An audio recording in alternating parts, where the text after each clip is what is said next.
Hello everyone, organisational behaviour के next topic के साथ हम आए हैं। आज का जो हमारा टॉपिक है वो है ऑर्गेनाइजेशनल बिहेवियर मॉडल्स।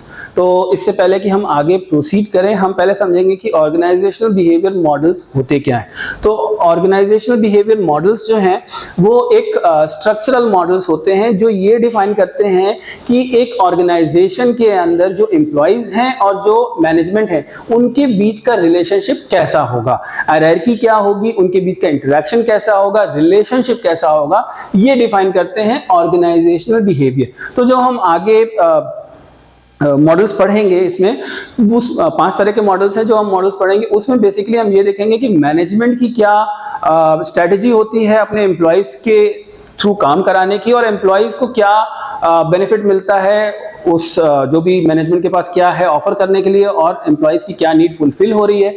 इस तरीके से ऑर्गेनाइजेशनल मॉडल्स जो हैं वो आगे काम करते हैं। तो जो पहला ऑर्गेनाइजेशनल मॉडल है, पहले हम आपको बता देते हैं जो 5 हम ऑर्गेनाइजेशन मॉडल्स करने वाले हैं: autocratic model, system model, collegial model, custodial model and supportive model. तो ये 5 मॉडल्स हैं जिनको हम डिटेल में पढ़ेंगे। तो पहला मॉडल है हमारा ऑटोक्रेटिक मॉडल। ऑटोक्रेटिक मॉडल जो है that relies on power. Power किस तरीके की? पावर उस तरीके की मैनेजमेंट या कोई सुपीरियर अगर एक पर्टिकुलर पोजीशन पे है तो उसके पास अथॉरिटी है। पावर का मतलब अथॉरिटी है to take decision, to allocate resources, to assign task. इस तरीके के जो पावर है, जो अथॉरिटी है, वो एक सुपीरियर के पास, एक मैनेजमेंट के पास होती है। इसी पावर को यूज करके जो हमारे सीनियर्स हैं, सुपीरियर्स हैं या मैनेजमेंट है, वो एम्प्लॉय से काम करवाता है। फॉर एग्जाम्पल हम दे सकते हैं कि अगर कोई सीनियर मैनेजर है या मैनेजर है तो उसके पास एक एबिलिटी है, एक अथॉरिटी है कि वो अपने एम्प्लॉयज को कंट्रोल कर सके, उनकी परफॉर्मेंस को कंट्रोल कर सके, उनको टास्क असाइन कर सके, टाइम ड्यूरेशन असाइन कर सके, रिसोर्सेज असाइन कर सके, जिससे कि वो ऑर्गेनाइजेशन का गोल अचीव हो सके। पहले कुछ फीचर्स हैं ऑटोक्रेटिक मॉडल्स के। पहला, डिपेंड्स ऑन पावर। अगर किसी सीनियर पोजीशन के पास अथॉरिटी है तो ये मॉडल काम करता है। मैनेजरियल ओरिएंटेशन कैसा होगा? मैनेजरियल ओरिएंटेशन होगा कि मैनेजर के पास या सीनियर मैनेजर के पास अथॉरिटी है to take decision, to assign task. तो ये मैनेजरियल ओरिएंटेशन है। एम्प्लॉय का ओरिएंटेशन होगा ओबीडियंस, क्योंकि जो हमारे सीनियर हैं उनके पास पावर है, उनके पास अथॉरिटी है, तो जो एम्प्लॉइज है वो उसको फॉलो करेंगे। ओबीडियंस उनके अंदर होगी, वो उस चीज को फॉलो करेंगे। Employees psychological result depends on boss. तो एम्प्लॉय की जो साइकोलॉजिकल इम्पैक्ट है वो डिपेंड करेगा बॉस। अगर बॉस जो है वो एक अच्छे पॉजिटिव वे में ऑर्डर दे रहा है, टास्क असाइन कर रहा है, रिसोर्स एलोकेट कर रहा है विदाउट एनी बायसनेस, तो वो चीज जो है एम्प्लॉय की साइकोलॉजी को पॉजिटिवली इंपैक्ट करेगी। बट वहीं अगर बॉस जो है वो नेगेटिव वे में टास्क असाइन कर रहा है, लॉजिकल वे में टास्क नहीं असाइन कर रहा है, रिसोर्सेज नहीं एलोकेट कर रहा है, तो एक नेगेटिव इमेज, इसमें नेगेटिव एस्पेक्ट बन सकता है साइकोलॉजिकली। एम्प्लॉय की जो नीड वो मेट हो रही है वो है सब्सिस्टेंस, यानी कि उसको जो उसकी जो बेसिक नीड्स हैं वो पूरी हो रही है। वो उसको टास्क तो मिल रहा है, साथ ही साथ उसको कुछ रिसोर्सेस भी मिल रहे हैं, उसी हिसाब से वो कर रहा है। Performance result is minimum, because यहाँ पर जो मेन परफॉर्मेंस है वो डिपेंड करती है कि बॉस ने क्या टास्क दिया, उसने जो काम बताया वो as it is employee follow करते हैं। तो जो भी सक्सेस है वो लिमिटेड है बॉस के नॉलेज और उसके टैलेंट पे। ठीक है। नेक्स्ट जो मॉडल है वो हमारा है कस्टोडियल मॉडल। कस्टोडियल मॉडल जो है वो मेनली डिपेंड करता है मनी पे, क्योंकि हमारे ऑर्गेनाइजेशन के पास या मैनेजमेंट के पास या हमारे सीनियर के पास रिसोर्स है, मनी है, तो उस वजह से क्योंकि एम्प्लॉय को वो रिसोर्स चाहिए, वो मनी चाहिए, हमें हमारी कुछ नीड्स हैं, एम्प्लॉय की कुछ नीड्स हैं, तो वो नीड्स को पूरा करने के लिए मैनेजमेंट के पास रिसोर्सेज हैं, इसीलिए जो है एम्प्लॉय वो मैनेजमेंट के ऑर्डर्स को, टास्क को फॉलो करेगा। एग्जाम्पल, मैनेजर्स जो है वो अपने एम्प्लॉयज के एक्शंस को स्टिमुलेट कर सकते हैं, मोटिवेट कर सकते हैं by providing them facilities, benefits. तो बेनिफिट्स और फैसिलिटीज, चाहे वो सैलरी के रूप में हो, मॉनेटरी बेनिफिट्स हो, इंसेंटिव्स हो, कमीशंस हो, आपको प्रमोशंस हो, अवार्ड हो, रिकॉग्निशन हो, हॉलीडे जो है ट्रिप्स होती है, उस तरह के ऑफर्स हो, किसी भी तरह के बेनिफिट्स हो सकते हैं, वो मैनेजमेंट जो है वो अपने एम्प्लॉय को ऑफर करता है और उनसे बदले में काम और टास्क करवाता है। Depends on economical resources, this whole model is dependent on economic resources. Managerial orientation is money, they have money so they'll assign task. Employee orientation is security and benefit, यानी कि एम्प्लॉय को कुछ need है, उनको एक security चाहिए, job security for example, और एक बेनिफिट्स जैसे सैलरी हो सकती है, प्रमोशन हो सकता है, इंसेंटिव्स हो सकते हैं, इस तरह की जो रिसोर्सेज हैं इसकी नीड है, इसलिए एम्प्लॉय जो है वो ऑर्डर्स को फॉलो करेगा। Psychological result depends on organisation, किस तरह की ऑर्गेनाइजेशन की पॉलिसी है, उस हिसाब से जो एम्प्लॉय का जो साइकोलॉजिकल इफेक्ट है वो होगा, पॉजिटिव होगा कि नेगेटिव होगा, वो ऑर्गेनाइजेशन के ऊपर और उसकी पॉलिसी के ऊपर डिपेंडेंट होता है। और एम्प्लॉय की जो नीड पूरी हो रही है वो यहाँ है सिक्योरिटी, यानी कि वो सिक्योरिटी किसी भी तरीके की हो सकती है, जॉब सिक्योरिटी हो सकती है, फाइनेंशियल सिक्योरिटी हो सकती है, तो इस तरह की सिक्योरिटी जो है वो एक ऑर्गेनाइजेशन या मैनेजमेंट प्रोवाइड कर रहा है। Performance result is passive cooperation, they will cooperate but they will cooperate because they have certain needs which will be fulfilled by management.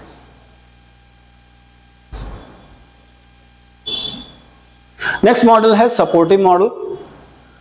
ये मॉडल जो है रिलेशनशिप पे लाई करता है, रिलेशनशिप पे डिपेंड करता है, या लीडरशिप पे। लीडरशिप का किस हिसाब से रिलेशन है अपने एम्प्लॉय को, अगर कोई लीडर पॉजिटिव वे में लीड कर रहा है तो एम्प्लॉय जो है वो बहुत अच्छा परफॉर्म करेंगे, जो आउटपुट होगा वो बहुत अच्छा होगा। अब यहाँ पर समझने वाली बात यह है कि लीडर क्या होता है। लीडर वो होगा जो अपने सबऑर्डिनेट्स को डायरेक्ट करेगा, उनकी प्रॉब्लम को काउंसिल करेगा, वो अच्छा काम कैसे कर सकते हैं इसके लिए भी वो उन्हें बताएगा। सिर्फ ऑर्डर देना इज नॉट लीडरशिप। आपको समझना पड़ेगा, आपने कोई ऑर्डर दिया, डायरेक्शन दिए, तो एम्प्लॉय को उस ऑर्डर को, उस डायरेक्शन को फुलफिल करने के लिए कैसे काम करना है, क्या क्या करना है, ये बताना भी। अगर नहीं कोई प्रॉब्लम आ रही है, आपका एम्प्लॉय वो डायरेक्शन फॉलो नहीं कर पा रहा है, तो उसकी उस प्रॉब्लम को समझना भी लीडरशिप का या लीडर का एक काम है।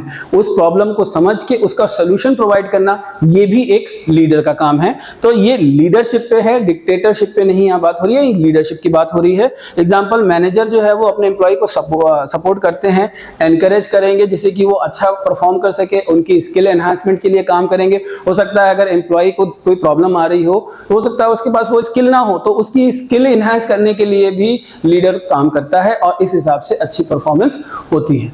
It depends on leadership. Managerial orientation is support. Main leader का काम है अपने एम्प्लॉयज को सपोर्ट करना, ठीक है। सपोर्ट किसी भी तरीके से हो सकता है। आप सपोर्ट करते समय मेन यहां पर है साइकोलॉजिकल सपोर्ट भी होना चाहिए। अगर कोई एम्प्लॉय अच्छा काम नहीं कर पा रहा है तो उसके पीछे का कारण क्या है, उसको मोटिवेशन, उसके अंदर मोटिवेशन नहीं है, या उसको किसी और तरीके की पर्सनल प्रॉब्लम है, इस चीज को समझना एक लीडर का काम है। Employee orientation is job and performance, because यहां पर लीडर गाइड कर रहा है, सपोर्ट कर रहा है, तो उनका काम है वो उस डायरेक्शंस को, उस इंस्ट्रक्शंस को फॉलो करेंगे। Employee psychological result is participation. Each employee participate. Employee की जो नीड है वो फुलफिल होती है स्टेटस एंड रिकॉग्निशन, ठीक है। क्योंकि लीडर जो है वो आपको लीड कर रहा है, तो वो आपको, अगर आप काम अच्छा करते हो तो वो आपको एक अच्छा रिवॉर्ड दिलाएगा, रिकॉग्निशन देगा, आपको चाहे प्रमोशन दे, इस तरह की चीजें जो है वो यहां पर होती हैं। Performance result is awaken drive. यहां अवेकन ड्राइव का मतलब यह है कि जो एम्प्लॉय है उसके अंदर एक मोटिवेशन जो है जनरेट किया जाएगा जिससे कि वो खुद अच्छा परफॉर्म करे। यहां अवेकन ड्राइव का मतलब ही यही है कि एम्प्लॉय के अंदर ही मोटिवेशन लाया जाएगा। लीडर जो है वो एम्प्लॉय के अंदर मोटिवेशन लाएगा कि वो खुद से अच्छा परफॉर्म करे। ये एक पॉजिटिव लीडरशिप की पहचान है, ठीक है। Next model is collegial model. यहां पर ये मॉडल जो है collegial model depends on each other cooperatively and work as a team to do the task. तो यहां पर फुल कोऑपरेशन है।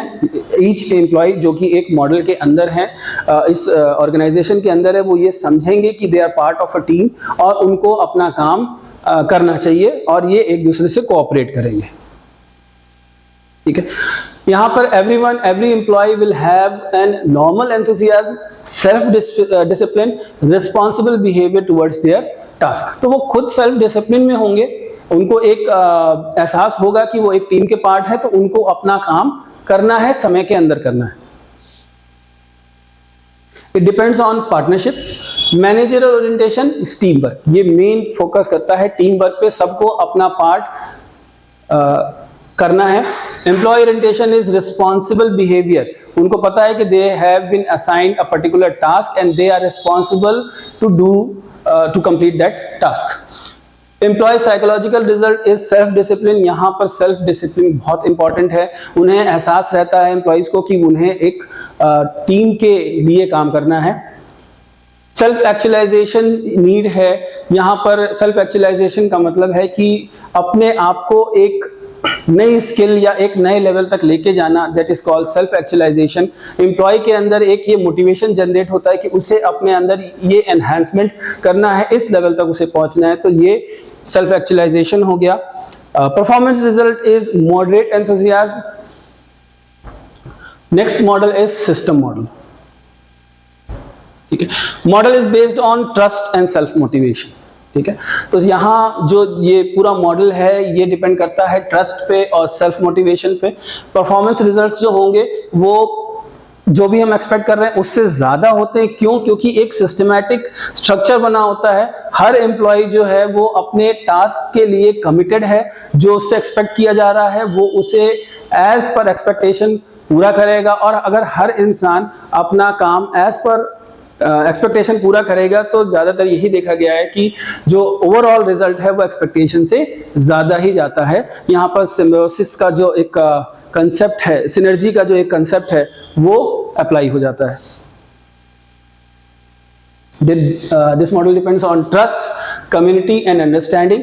मैनेजरियल ओरिएंटेशन कैसा है? मैनेजरियल ओरिएंटेशन है केयरिंग एंड कंपैशन। जो मैनेजमेंट होगा वो केयरिंग होगा, कंपैशनेट होगा, एम्प्लॉय की चीजों को समझेगा।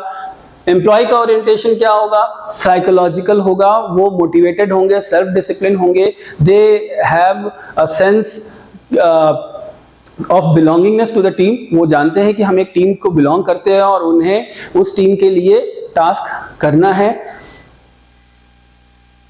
और जो नीड मेट हो रही है वो कई वाइड रेंज ऑफ नीड हो सकती हैं, चाहे वो सोशल नीड हो, चाहे वो साइकोलॉजिकल नीड हो, चाहे वो मॉनिटरी नीड हो। ये सारी नीड एक सिस्टम मॉडल के अंदर पूरी होती है। Performance result is passion and commitment. एक एम्प्लॉय के अंदर पैशन होता है और जनरेट होता है कि वो एक टीम का पार्ट है, उसे ये काम करना ही है, और कमिटमेंट रहेगा। ये इसके मेन फायदे थे। तो ये 5 मॉडल्स हैं हमारे ऑर्गेनाइजेशन बिहेवियर के। Thank you.